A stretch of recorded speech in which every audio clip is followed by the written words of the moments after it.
Hannah McCrae, and this is why Stop the Bleed is important to me, my school, and my community. I was 6 years old when I learned how to use a tourniquet for the first time. My father is a police officer for the city of Austin, and after seeing far too many tragedies escalate on account of a lack of training, he decided it was time to teach his young daughter how to save somebody's life.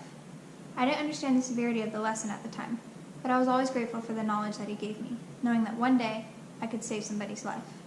As a police officer, I want Hannah, her friends, and the community to be trained in first aid to be able to learn how to stop bleeding during traumatic events. Stop the killing, stop the bleeding. That's, in law enforcement, we go by that. We stop the killing and we stop the bleeding. Those are the two most important things, and that saves lives, and that's what it's all about. So yes, spread the word, get people trained up in this, and at the end of the day, stop the bleeding, save their life. These are a few examples of why Stop the Bleed is important to me, my school, and my community. My name is Damaris Benitez. I'm a senior at McCallum High School, and the day before Valentine's Day this year was a little bit hectic.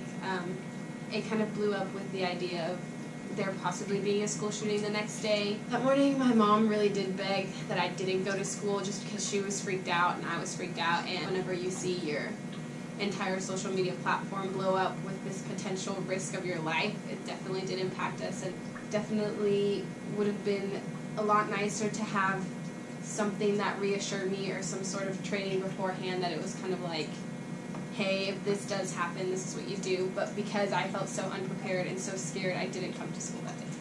Hi, I'm Christina Ricci, and I'm a senior at McCallum High School, and I'm also a Red Cross certified lifeguard.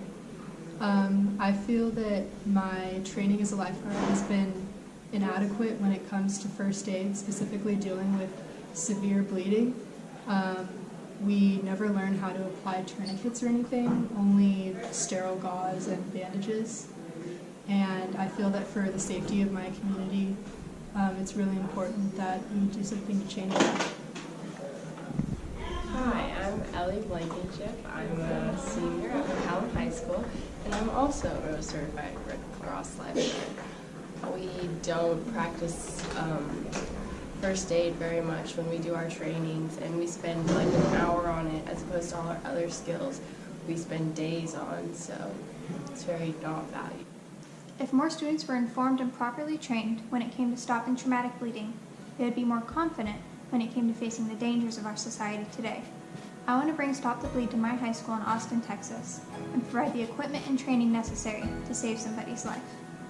Thank you.